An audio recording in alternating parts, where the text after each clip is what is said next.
Hi guys, welcome to my channel. If you're new here, my name is Daniela. If you're not, I know I have not posted for like a good 2 or 3 years. I was going through a lot of stuff and I was struggling with a lot of things, but I'm back. One of the reasons why I haven't posted in so long was because I was struggling with a certain chronic disorder called PMDD, or premenstrual dysphoric disorder. I'll just jump straight into it. PMDD is basically a hormone related disorder that women can get.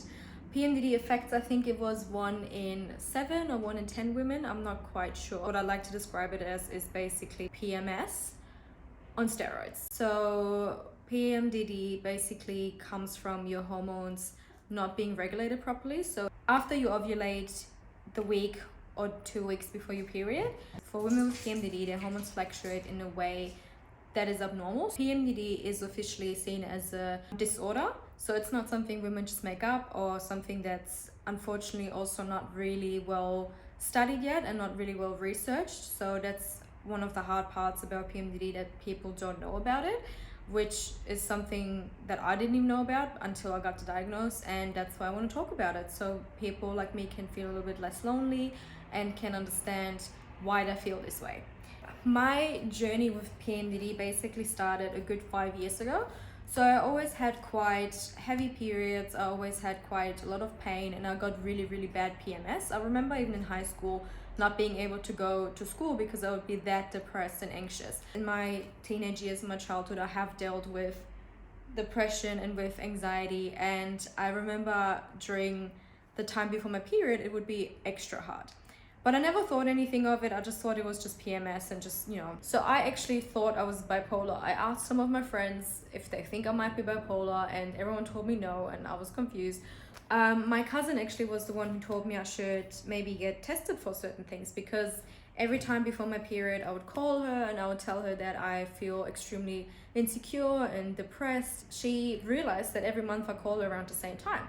So I did end up going to my GP, and they figured out that I have PCOS, which is another thing, polycystic ovary syndrome. That's another video, but basically they found out I have PCOS. And that's why you're so moody and that's why you're so depressed. And I was like, okay, that's what it is. So I've done my research about it, I've read up about it, and it still didn't feel quite right. Yes, I could see on the ultrasound that I have polycystic ovaries,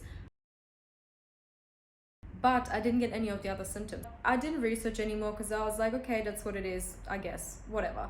So I tried the pill at that time for maybe 3 months, and I stopped because it just made my symptoms worse.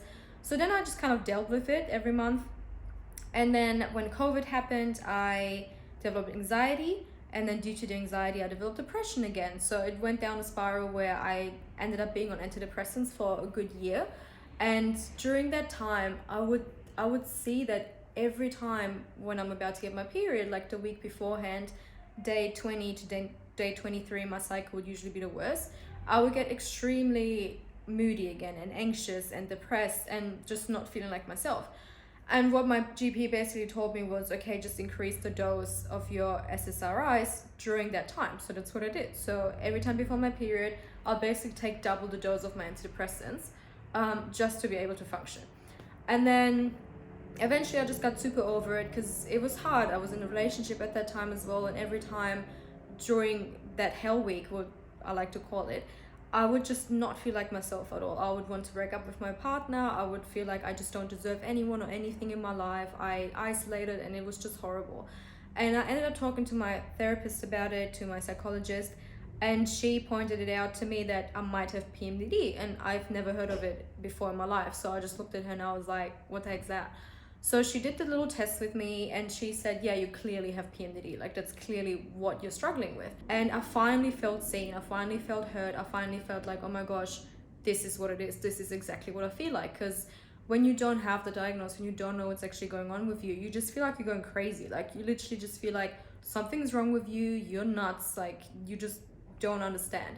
After I finally got my diagnosis like 2 years ago and I started researching, I kind of accepted it. I would tell people, oh yeah, I have PMDD, so during this time I'm just extra sensitive. I just need extra cuddles and extra affection, and that's just what it is.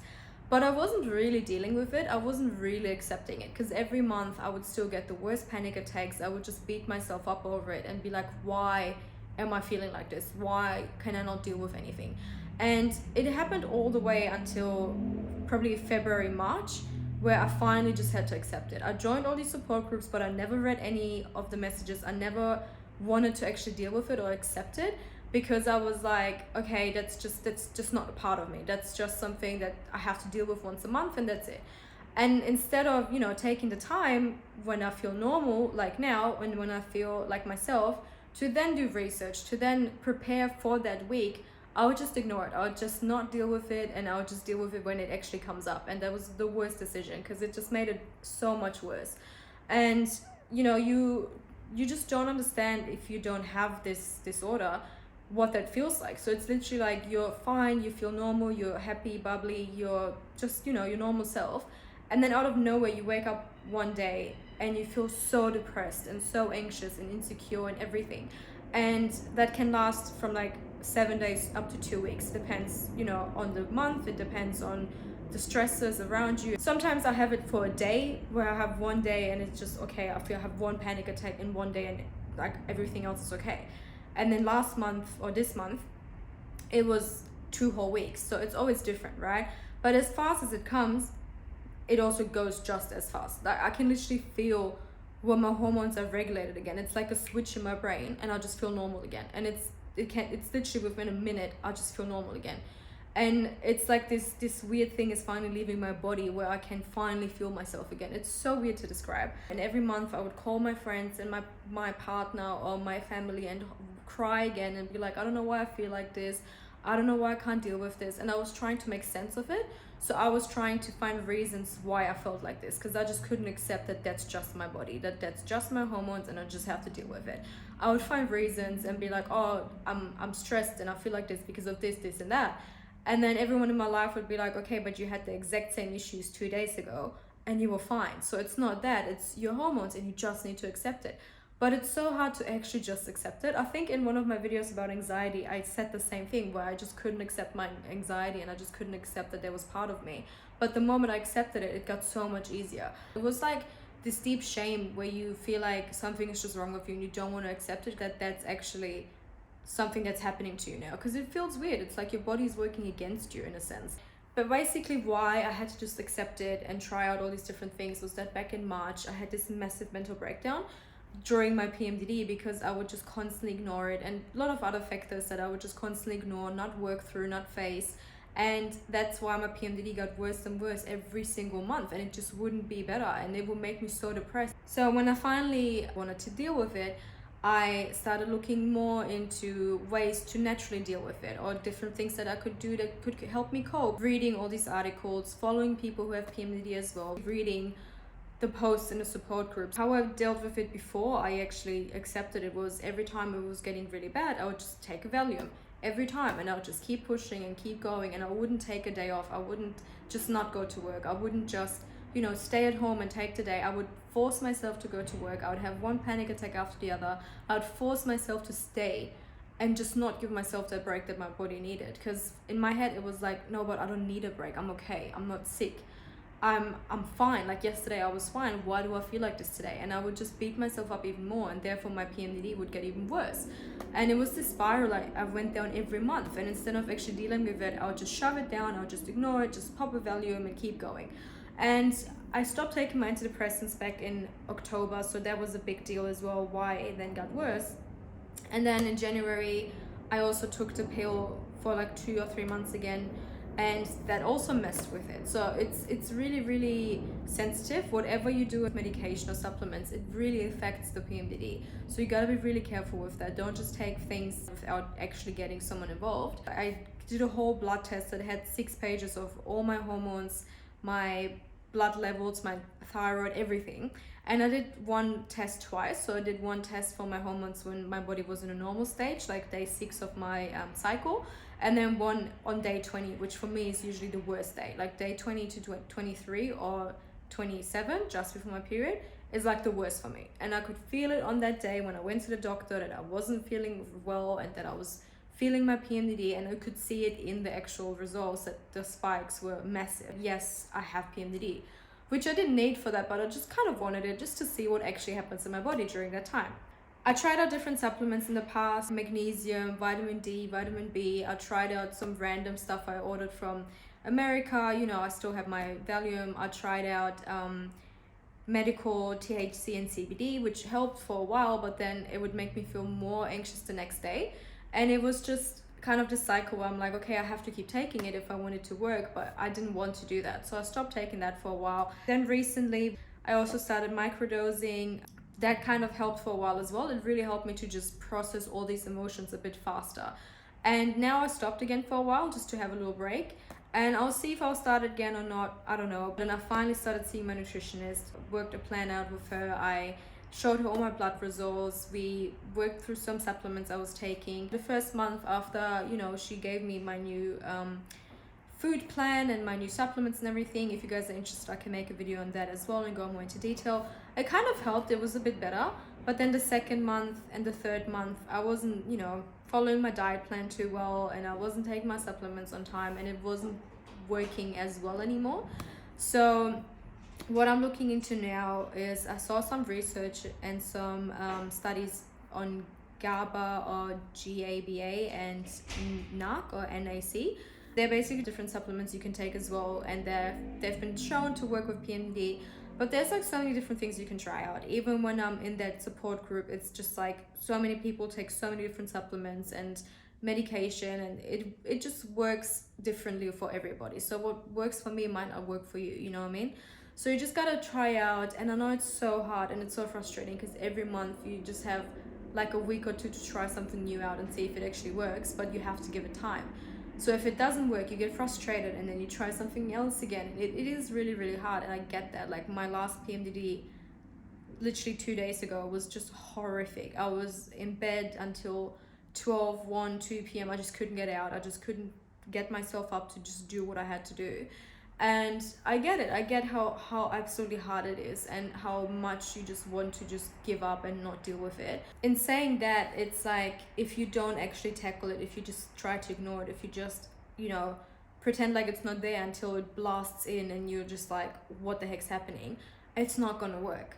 So what I figured out, what helps me a lot, is to really cope well by scheduling it in. I literally put it in my calendar.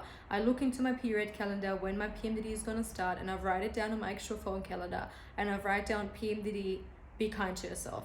I don't take anything on during that week because I know it will be too much. I don't take on hard jobs. I don't schedule anything with friends that I know will be exhausting. I just take time for myself. I schedule maybe in a massage or a float because that's really helpful to me. Or I go into nature, or if I need to, I'm just laying in bed all day and just not feeling guilty about it. And that's the hard part, to actually not feel guilty about taking that time for yourself and to feel okay with it. So I schedule that in prior. I just make sure I don't take on too much. Also, just having me time, journaling a lot, reflecting a lot, and not letting my brain spiral down that road of, oh my God, all these thoughts are real. Because basically what happens to me during my PMDD, and a lot of other women as well, is that all your insecurities, all your fears, everything you're just not confident about just blasts into your brain, and it's just there. And you can't get a clear thought. You can't feel like yourself. You just feel like you're not even in your body. You feel dissociated, and even things you do that you enjoy. Like the other day I went to church, and I love going to church, and then I went to my friend's house and I met her baby, and I felt like I couldn't really enjoy it. I didn't feel present, and I really tried. And then it made me sad, and it made me depressed, because I was like, oh, like I'm doing things I love. I'm getting myself out of bed. I'm doing everything, and I can't even enjoy it. And as much as my friends and family probably didn't realize during that time, I was really struggling inside, because I was putting myself out. I was doing everything I had to do. I only took 1 day off class. I went to all my jobs. I went to every class. It was just 1 day I actually took off. But the other days, I still felt so horrible, and it was still so hard to just get myself up and do what I have to do. And it's frustrating that it comes every month, and you don't know how that month is going to be. You don't know what is going to happen. You know, you don't know if there's going to be more stresses. Like I got some news about having to move out of this place while I was in the middle of my PMDD, and my first reflex was to just cry and have a panic attack, and you know, just catastrophize everything, because I didn't know how I'm going to deal with it, because I couldn't even deal with myself right now. And that's really, really hard and really frustrating. And my heart goes out to any woman out there who has kids and who's dealing with all this while having kids. Like that must be so hard, and I'm not looking forward to that. I really want to have kids one day, but that's really something I'm not looking forward to. So I'm praying so hard that I will have a great husband that will support me during that time and, you know, be understanding. Yeah, so that really helps me. Journaling helps me so much. Today I sat down, because since yesterday or 2 days ago, I finally feel like myself again. I finally feel normal, happy, bubbly, funny, you know, extroverted, excited. I don't feel like I need to isolate all the time. I feel like my head's clear again. I can have normal thoughts, and I know that all these thoughts that are coming in, that I'm unworthy or not enough or no one loves me and I'm isolating myself, it's just gone. It's just disappeared.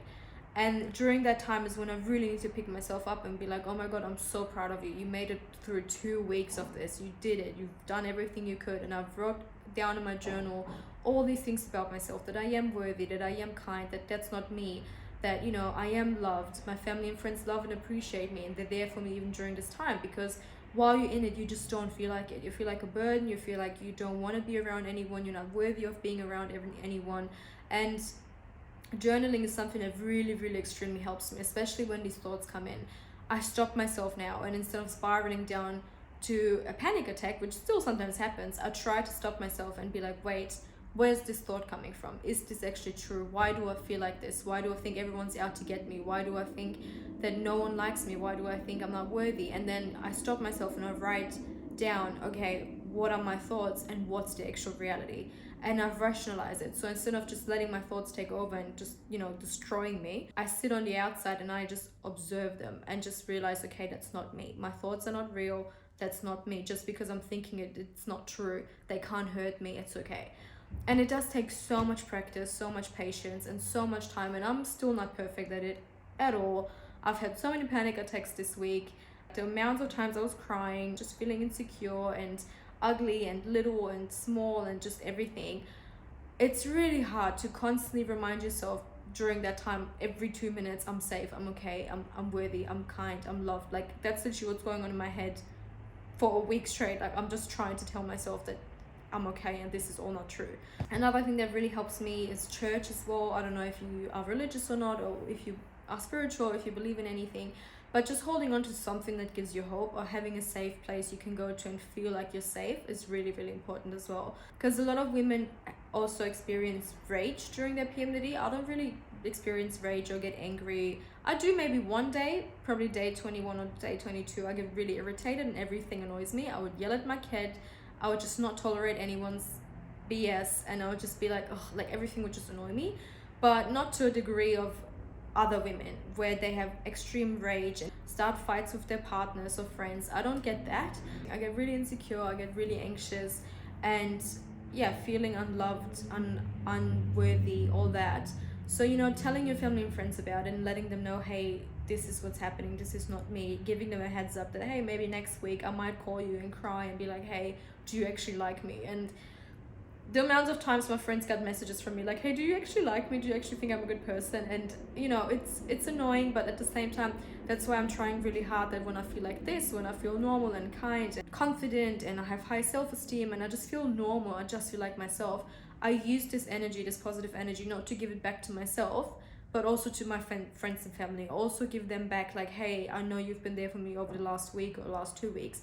Here, I'm going to do something for you now. Let me listen to your problems. Let me give you advice. You know, it's a give and take. So make sure that if you are highly relying on your friends and family during, or your partner during that time, to also really give that back to them as well, and not just take, because it can be really exhausting. It's a lot of guilt as well. Every time after my PMDD, I feel guilty for having to rely on my friends and family so heavily. I feel guilty for calling them and, you know, messaging them and feeling like a burden and being annoying, and you know, letting them know and then appreciate them as well every single time that they've been there with you again is so important. Don't just take it for granted. And they've all been coping with it really, really well. I'm so blessed that I have such great friends and family in my life that, you know, are there for me during that time, and they know, okay, that's not me just being negative and depressed or making stuff up. It's actually me just dealing with something every single month. So that's a really important thing, you know, to not rely on other people too much or become dependent on them to regulate your emotions and your feelings, but to find ways how you can regulate yourself. Like for me with the float, so going into nature for a day, or just painting or watching movies in bed or rewatching shows, whatever helps me cope. And on different days, it's different things. Make yourself a list and write down everything that kind of helps you during different times and try it all out. And if nothing helps, that's fine too. Just lay in bed, cry it out, just feel shit and understand, okay, it's not you, and that's fine. And just let it out, because the more you hold it in, the more you try to suppress it, the harder it's going to get every single month, and it's eventually just going to burst out of you. And then you're going to end up like me, having a massive mental breakdown for a month and having to face it and be, okay, I need to work on this. I can't just ignore the elephant in the room and just pretend that it's not here. You're not alone. You're not crazy. You're not a burden. You're worthy. You're good enough. You're lovable. You're caring. You're kind. You are safe. You are strong, and you will get through this. And the best thing you can do is to actually connect with other women who have it. Find support groups, local support groups, internet. I'll link some down below. Find people who can relate to you, and listen to podcasts, read the books, do everything, because it just makes you feel less lonely. The moment I got the diagnosis and I got to connect with other people who have the same diagnosis as me, it just made me feel so much less alone. It made me feel so much less like I was going crazy and I'm unworthy, and it made me accept that, okay, this is actually a real thing.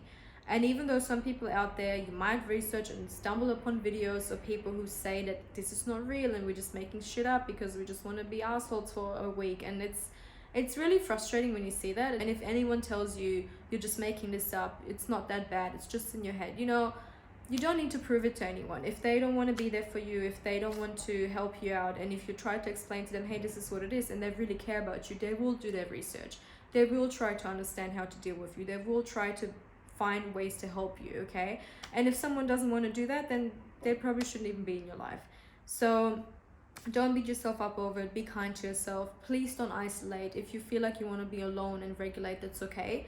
But please, please, please don't isolate yourself and feel that you're unworthy or that you can't talk to anyone during that time, which I still do. I still don't respond to my friends for a whole week because I just feel like I can't do it. I can't respond to them right now because I can't be there for them, and I would just take again. And I need to listen to my own advice more often, but I'm trying, and I know it's really, really hard. Please, please just understand you're not alone. You're not crazy. And if you're really at a point where you can't handle it anymore, you can always go on antidepressants. You can always call support services, crisis services. You can find different ways, but please never, never give up. It will get better. There's just not enough research done yet, but thank God people are looking into it now, and they finally are doing more research into it, of what supplements actually help, what therapies might help, what practices, and so just be kind to yourself. Like, that's the main thing I have to say. Be kind to yourself. It's okay if during that time you really don't feel like yourself, you feel like you can't handle anything, and if you just got out of bed and did your laundry and watched a movie and went back into bed, that's fine. You just made it through the day. And I'm so proud of you if you did that. And if you did more than that, and you can see every month you're being able to do a little bit more and a little bit more, that's perfect. Just understand it's gonna get better, okay? And I'll probably watch this video myself next month when I'm going through it again, or in a couple of weeks, and have to remind myself again as well to be kind to myself. Not think I'm going crazy, not think I'm unworthy, because it's not you, it's a disease. You wouldn't tell someone with depression that they can't be like that. And I know it's really hard because it comes and goes and comes and goes, and it's not like a constant thing where you just feel like this 24/7. You feel fine, you feel normal, happy. Like, you should have seen me 3 days ago. I might insert a picture of me, and that was me basically the whole last 2 weeks. I would cry every single day for no reason, and just try to make it through the day and try to distract myself and get out there. And I was so proud of myself for doing that. I was so proud of myself for being able to eat and doing what I had to do. And you need to celebrate the little wins when you go through this.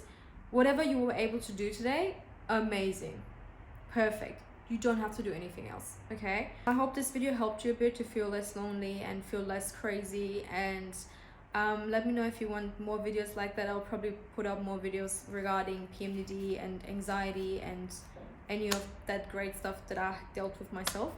Yeah, and it's just super, super important. If you want to reach out and have a chat or whatever, feel free. Reach out on my Instagram, and yeah, I would love to have a chat with you. And I hope you have a good day, and remember, you're strong, you're beautiful, you're kind, you're enough, and you're loved, okay? Bye guys. Listen. Please don't break. Oh, okay.